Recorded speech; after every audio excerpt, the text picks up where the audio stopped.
আমরা ইন্ডিয়ার সাথে দিতে চাই আরো। আমি যদি কোচ হইলে তাহলে আমি সাইড লাইনে থাকবো না, আর আমি কিভাবে খেলবো?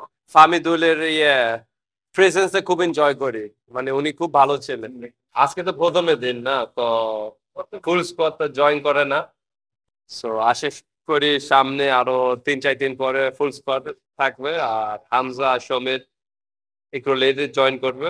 তো আশা করি একটা ভালো ক্যাপ হবে, একটা বড় ম্যাচ আমি মনে করি, কারণ এটা তো ইন্ডিয়া আর বাংলাদেশ ইন্ডিয়া একটা ভালো হিস্টোরি আছে। সো আমরা ইন্ডিয়ার সাথে দিতে চাই আরো। ইন্ডিয়া অনেক পরে, মানে অনেক বছর পরে বাংলাদেশে খেলবে। আই থিঙ্ক আফগানিস্তান আর নেপাল টিম ওয়াইজ কাছাকাছি, তো এত বড় ডিফারেন্স নাই। সব মশার বিরুদ্ধে সুরক্ষা দিতে এলো বসুন্ধরা এক্সট্রিম অ্যারোসল, মশার বিরুদ্ধে এক্সট্রিম সুরক্ষা। আমি মনে করি এটা এটা একটা প্রিপারেশন ম্যাচ, আর এটা ইন্ডিয়ার সাথে এটা মানে এটা ভালো হবে আমার জন্য খেলাটা।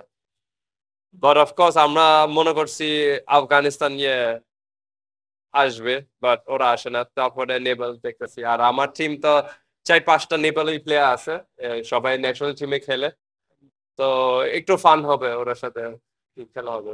আই থিঙ্ক ইন্ডিয়ার সাথে সবাই এক্সাইটমেন্ট থাকবে, not only football fans, also normal যারা এত ফুটবল ফলো করে না ওরাও এক্সাইটেড থাকবে, কারণ এটা ইন্ডিয়া, আর আমরা যারা বাংলাদেশি আমরা ইন্ডিয়ার সাথে জিততে চাই। এটা তো আমার ডিসিশন না, আপনারা জানেন। আমি যদি কোচ হইলে তাহলে আমি সাইড লাইনে থাকবো না, আর আমি কিভাবে খেলবো? গেমস কিভাবে খেলা হয়?